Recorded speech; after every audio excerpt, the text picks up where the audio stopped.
All right, we've made it through another blessed day of trading the markets. As you can see, SPY had some weakness, sold off a little bit after gapping down. You take a look at QQQ, QQQ, QQQ, did the same thing, really big gap down, nice sell off here. QQQ provided some really good opportunities today. I'm going to go into that as well. But let's look at what I was focused on. My focus was on Microsoft. Reason why is because after this aggressive selling, we had a nice trend reversal. Good volume here showing that institutions were buying. So we may be playing for a long game. We start trending up. We have the nice gap up with volume, room to run to that 400. And I believe there was a catalyst as well. The biggest thing that really reduced the odds of a big run on Microsoft was the fact that the overall market was gapping down, which is why I like to focus on stocks that are aligned with the overall market. But lately, the markets have still been kind of, you know, well, we're really in neutral territory, but we're at our highs, so you can still consider it bullish. But I thought maybe the market can get a nice push highs and we'll get a nice run with Microsoft for a continued push to this 400. That is not what happened. So let's go ahead and dive into it here. As you can see, I'm already zoomed in. Let me pull up the Microsoft that I was looking at. I was looking at the 400s. Was I looking at the 400s? But let's go ahead and scroll back. So I was looking at buying. Yeah, I was looking at the 400s, and I was looking at here this first minute. So I was watching this price action, and as we sold off, we actually started off strong, right? And then we sold off. We tried to make a recovery back green, but we never could. SPY at the time had a little strong first, push here and there, but I was just watching the momentum. Then I seen that we turned green and we had a really nice push to the high of this candle. So when this candle pulled back, I took an opportunity to jump in here for this continued push, which is what we got.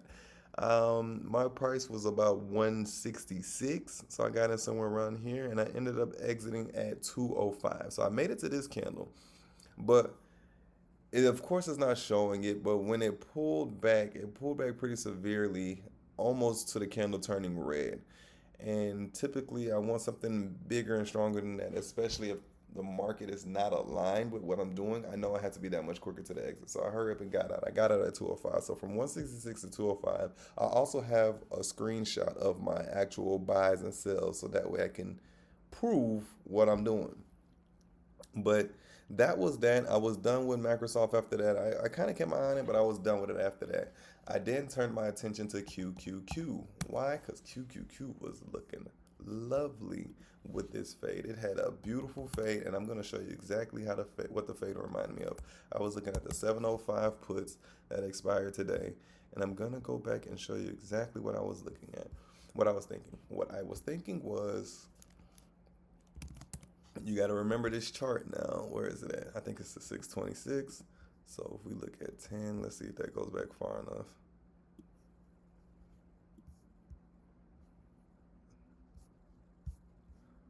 Okay, no, it was not 626. What date was it? What date was it? What date was it? It's all the way back here. Excuse me. So 609. 609. I'm crazy. But boom, here it is. Look at this beautiful breakdown. So as you can see, we kind of pulled back to our lows, consolidation, breakdown. Popped up, consolidated, breakdown. Little arc into a tight consolidation, breakdown. Same thing here. So I was thinking we were going to get the same thing on QQQ today. Let's go ahead and take a look at that one with the options chart pulled up next to it. So that's what I was thinking today. After we had this first pull and we had this initial weakness right here, I missed this first fade. Boom. So when I seen it try to pop up, show some tightening action as we got closer to the lows, I said, okay, this would be the perfect chance to get in for that step or breakdown. Why was I thinking that? Well, we had this nice gap down here and we're playing around the lows of this previous day here. I know we've been bottoming out very nicely right above the 700, so I said we might get an actual fade down to 700 given the gap down and giving the possibilities of it. I just want to be there if it does happen. That doesn't mean it will, but I want to put myself in the best position for it to happen if it does. So I jumped in here, 10:08. Yep, right here with the increased volume as we broke those lows. Boom. I actually jumped in a little bit before that because I was anticipating this break. As you can see, it immediately reversed. Boom, forced me out. So I was like, damn. And then it had the really nice fade. So if we take a look there, that was at 10:08. Yep, so I jumped in. I was in at 86 cents. Boom, got it on that break, pulled back all the way down to 75 cents. Now that's less than 20%, but that's more than 10. I mean, I used much smaller size because I knew this could potentially happen. So I could have used a wider risk that allowed me to sit in the trade longer, but I didn't. Either way it goes, 86, as you can see, we get this pop all the way up to 180. You're getting 100% back on your money right then and there. Boom. I then even flipped it and said, hold on, I see really nice price action down here at the bottom. And I bought at these lows for this push over this level right here for a continued bounce. Now that one was decent, but I believe I exited on this candle right here. So let's go ahead and pull up the screenshot actually so we can look at the prices that I jumped in and out on. So for the QQQ, let's see, 1008, like I said, 86, I exited at 81. Then I jumped in at 1045. Oof, look at that entry. Look at that damn entry. 1045, y'all. That's right there at the lows. With the increased volume for that break, I got in at 86 cents and I got out at 94. But if we look here,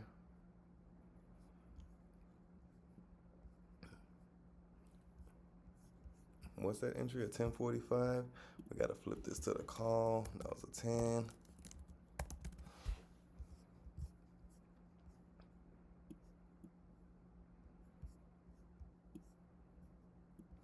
Look at that beauty right there. 1045. You could have made it through this push. Yeah, I was in at 86 cents. You're already seeing about maybe 30 to 40%. If you could have held it up there, you're almost seeing 50% return on that bounce right there.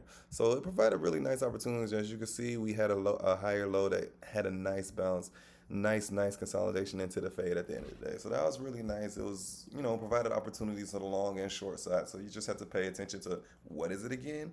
The volume. When you get these volatile stocks that provide the kind of range you need to make some money and everything from the top down, because that's what we're doing, a top down approach. When you get down to that intraday level, you are volume hunting.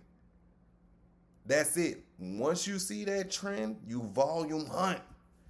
Look at it. I'm telling you, look at it. Increase in volume, fade.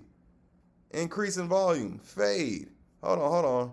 Reversal, increase in volume, boom. You just have to line yourself. And if I keep looking at the rest of these, because I wasn't even paying attention around these parts, increase in volume, right? Look at this. If we look at this breakdown, I'm quite sure look at that jump from volume. We're going from 14,000 to 35,000, double the volume, boom. Like that's what we're looking for. And the big play at the end of the day was Meta. Meta had released some late day news about its Muse image. So basically, they were having troubles with the capital expenditures dealing with the AI.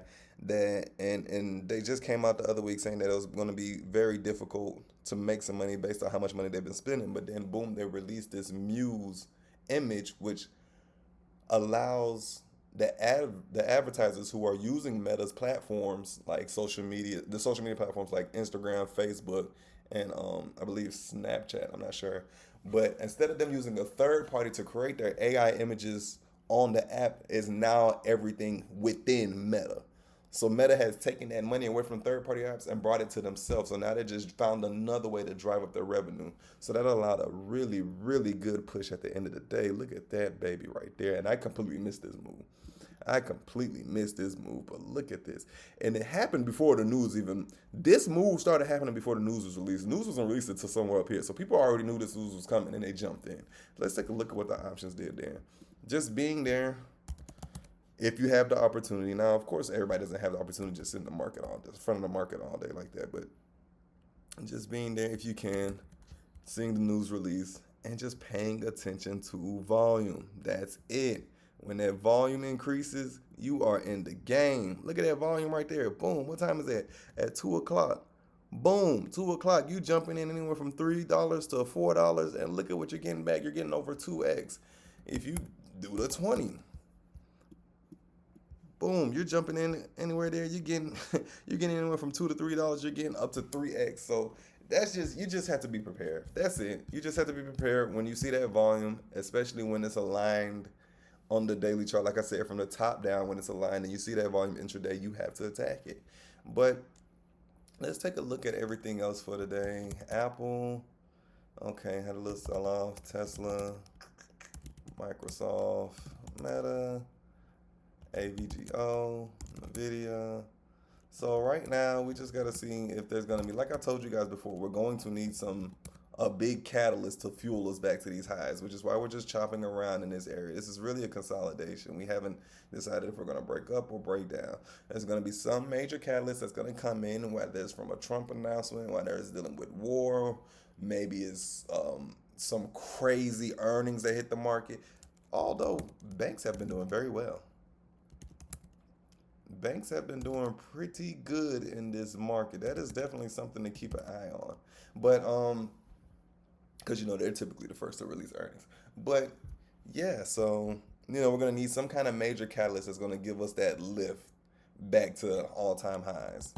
I don't know what it's gonna be, don't know what it can be, but I'll be here when it happens, and I'll make the video for you guys so we can just keep working. Stay safe, stay blessed.